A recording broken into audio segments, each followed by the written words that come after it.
Good morning, everybody. Good morning. It's a pleasure to be here this morning and to see so many familiar faces also. So my name is Bernard Brunet. I work in the European Commission in DG NEAR, which stands for Enlargement Negotiations and Neighborhood Policy. I'm a head of unit in which we have one center of thematic expertise on public administration reform, but also one center of thematic expertise on economic governance. And these are two of the three fundamental pillars in the EU accession strategies. And what I would like to do today briefly is to explain you why we have put so much focus in the European Commission, but more widely in the European Union, on public administration reform in the accession process. And I explain you in some detail, but I would not go too much in detail about what exactly we mean by that in our relations with the candidate countries. Now, the focus of my presentation will be very much on the candidate countries, because there is a great focus on this issue with them. But I would also like to say, and I will go a bit in more detail also on this, that we are also engaging very much on this issue with the neighborhood countries. But I will go on that a bit later. So briefly, I would quickly explain you why we have put public administration reform at the center of our enlargement strategy, together with economic governance and rule of law, and then I will go into some detail on the elements of the approach. So why is it important now in our enlargement strategy? I think the previous speakers already mentioned these three fundamental pillars. I think the fundamental reasons why we have put public administration reform as one of the three fundamental pillars is essentially because there has been the recognition of the experience that has been going on with the previous enlargement of the European Union. We have learned from the previous enlargements, the ones over the recent decade, that indeed reforming public administration reform is a key condition for success. We have seen it also because in the context of the economic crisis that hit the European Union from 2008 until 2011, we have learned from the experience of our member states that indeed the lack of progress or the lack of the good functioning of public administration was one of the main reasons identified by the European Commission in the lack of good economic performance. This has been very clear in a number of some of the hardest hit countries that in which we saw that there were basic elements of good administration that were lacking and that were hampering economic growth and economic reforms.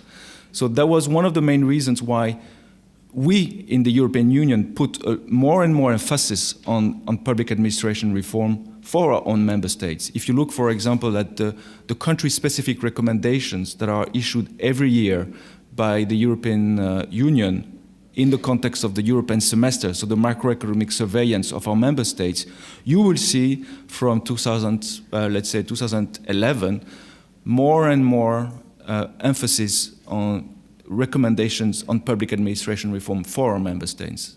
And of course, this has had an influence in the way that we have dealt with the enlargement countries. What has happened for our member states, we have reflected it also for the candidate countries and the potential candidate countries. The linkages between the three fundamental pillars of the enlargement strategy, rule of law, economic governance, and public administration reforms, it has come from our own experience in our own member states. And this is why we have put it at the heart of our enlargement strategy. So in 2014, in the enlargement strategy paper, we've put this focus on public administration reform. And there was also, let's say, two exogenous factors that also led us to put it here at the center. Beyond the factor that I just mentioned, is there were also ongoing discussions in the context of the revision of the Millennium Development Goals, and in the United Nations context, there is this emphasis that is now embedded in the Sustainable Development Goals that indeed you have to have effective, accountable and transparent institutions. And this is one of the sustainable development goals that all our member states, in the EU, but all the candidate countries, the potential candidate countries and the ENP countries have subscribed to in the context of the United Nations.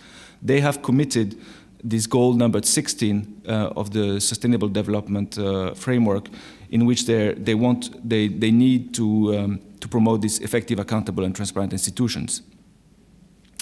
And also, as was mentioned a bit earlier, also we have now in the EU have developed this agenda that on evidence-based policy. We at the Commission, but at the EU level, have made commitments to make sure that we are developing policy proposals, regulatory proposals, only based on a better regulation agenda. And this means, doing impact assessments, doing proper public consultations, doing ex-post evaluation and putting in place a monitoring framework for all of our legislation and policy proposals. And this, of course, this better regulation agenda has a very strong impact also on the way we are approaching public administration reform in the enlargement countries. Now, what are the main elements of the new approach to public administration reform in the enlargement countries? Well, the first element is that we want to have a comprehensive approach to public administration reform. So in the past, there was a lot of focus on civil service reform. Public administration reform was often associated simply with depolitization of the civil service. Well, in fact, and this has been alluded before, it's much more than this. A good comprehensive public administration reform, we have identified these 6 pillars of what it really entails. The first, of course, pillar, and this is the one that is at the bottom in blue and that straddles all the 5 others, is that you need to have a strategy for put in place a strategic framework for public administration reform. It's not only simple to have the idea that you will do public administration reform, but you need to have a political willingness to put this in place. So you need to have political champions in the government for doing this. And these political commitments needs to be translated into specific mechanisms by which the reform will be implemented. It's no use to have a good comprehensive public financial management system, or to reform your public service and human resource management, or to have good public services if there is no overall strategic framework, not a political ownership of this kind of complex and difficult reforms. So the strategic framework is really important. And then we have identified these 5 pillars, and they're just on the screen, so I will not go into too much detail, because then there is also a next slide. So comprehensive, the more we want to have a more evidence approach to power. So as I mentioned, we want to develop our policy on the basis of evidence. So what we've asked countries, we have embarked with the enlargement countries on a systematic, let's say, diagnostics of where they stand in their public administration reform. We worked very closely with the OECD Sigma, and Peter Wagel here will give you more detail later on during the seminar on the framework that we have developed. But we've developed principles of public administration reform, and we've done a baseline assessment of each of the 7 enlargement countries. So we've defined a number of principles, and we've asked countries to give us the data, and then we've established a diagnostic of where the countries are in their reform efforts on public administration reform. And this has allowed us to give a clear picture of where the countries are standing, assessing where they are. And on this basis, we can, of course, have a clearer, let's say, clearer evidence on what needs to be done and what countries need to do to really embark on reform. So last year, in 2015, we completed these baseline measurements, and that was reflected in the country reports that the Commission produced in November on the enlargement strategy, where we have reported on on where the countries stand on this issue. In addition to this measurement, what we are on this basis, we have encouraged countries, all countries, to develop comprehensive public administration reform strategies and public financial management reform programs. And I'll give you more detail, more explanation later on why we are focusing on PFM reform programs. We've also committed to strengthen the policy dialogue with on PAR and PFM with all of the countries, and we've also, let's say, put significant resources to financial resources, but also human resources, to support the countries in their effort for public administration reform. So I mentioned that last year in November, in our enlargement report, we did for the first time report systematically and on the efforts that were made by each of the country on public administration reform, using, of course, the baseline measurements that had been done through Sigma, using this data, but also other information from the Commission and other stakeholders. And we've looked in each of these of the 6 areas.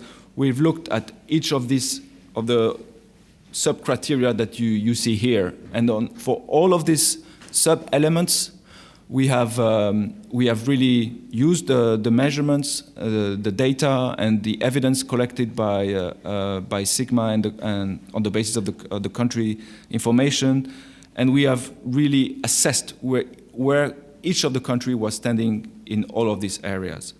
So you will see that it's quite a detailed and complex framework looking at at very specific sub-criteria in each of this area. And this allows us to have a very clear and let's say equivalent assessment for each of the 7 countries.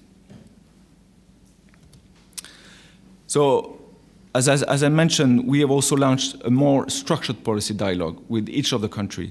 We have set up what we call public administration reform special groups with each of the countries.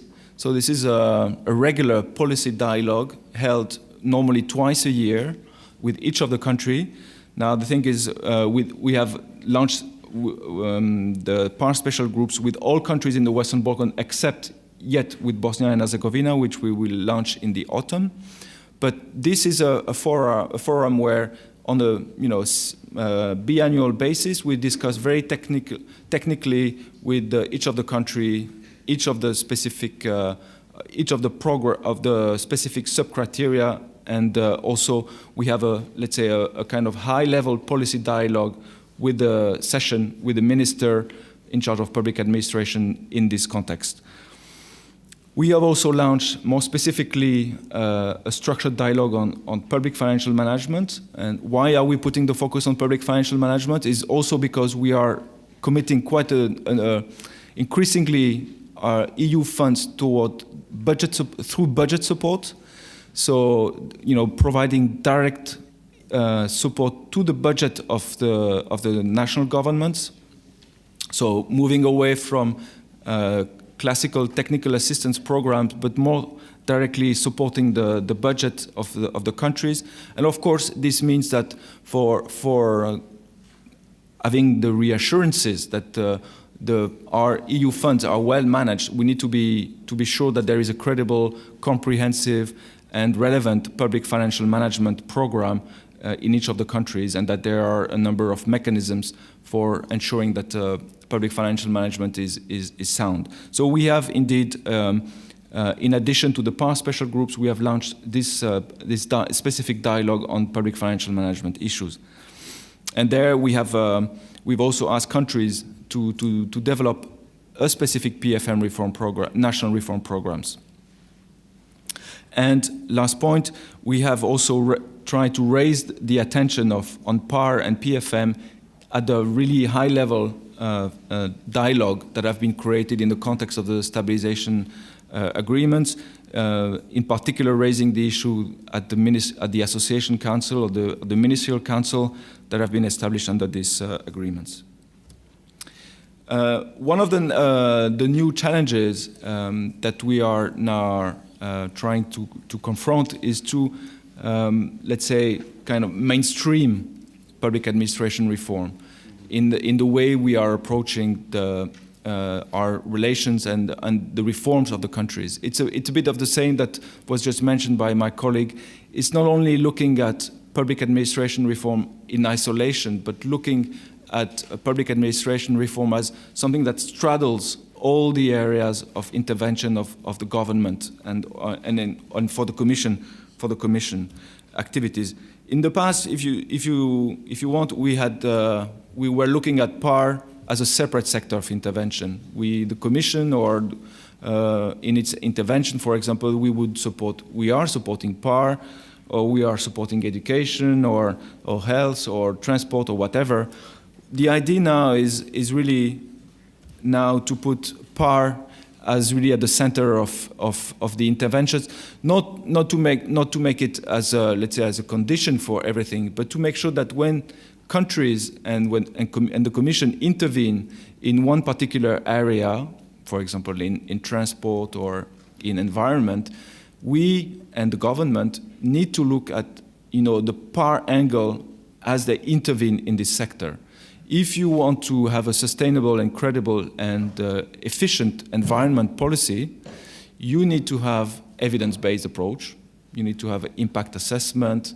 You need to collect the evidence, do the impact assessment, do the public consultations, and then do regular evaluations. So the better regulation, let's say, agenda that we promote in public administration reform is relevant for all the interventions of government in all sectors. And this is a kind of approach that we do in the EU. It's called, we have this better regulation agenda, and that we are promoting in each of the enlargement countries.